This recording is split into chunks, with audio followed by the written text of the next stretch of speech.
déjà, nos impressions aujourd'hui, les audiences ont commencé tardivement parce que c'est vers 13 h seulement et l'audience a commencé alors que nous étions là depuis 9 h aujourd'hui.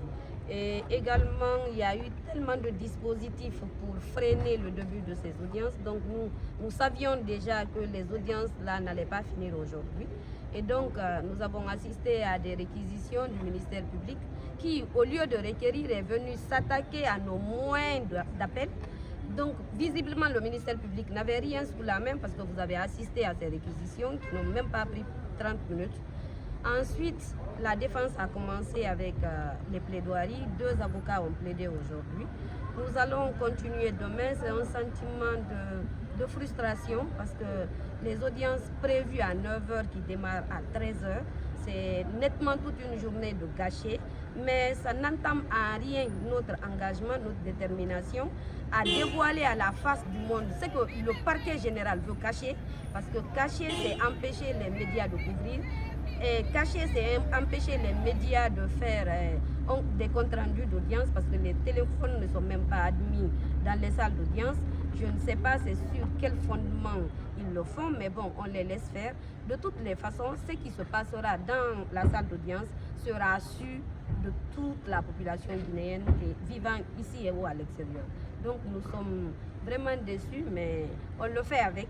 Et demain, nous reviendrons plus forts, plus requinqués et plus engagés qu'aujourd'hui. Oui, le PSG a demandé 5 ans, mais vous avez assisté à ces réquisitions. Aucun fondement juridique, aucun argumentaire qui puisse pousser la Cour à aller dans son sens.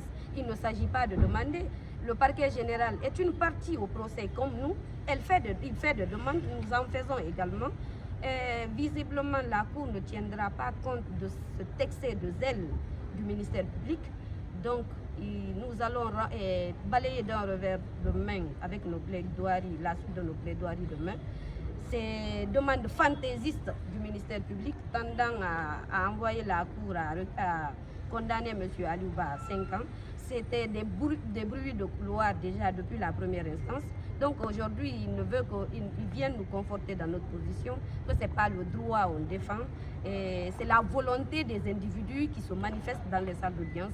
Et ça, nous allons le dénoncer vaille que vaille. Oui, nous avons espoir et je l'ai dit à l'entame de mes propos qu'aujourd'hui nous étions engagés, demain nous viendrons doubler de cet engagement et nous allons démonter pièce par pièce les réquisitions du ministère public qui ne font l'objet d'aucun doute qu'il n'y avait rien même dans ces réquisitions-là. Donc demain, c'est la dernière audience et nous allons donner le maximum, Inch'Allah.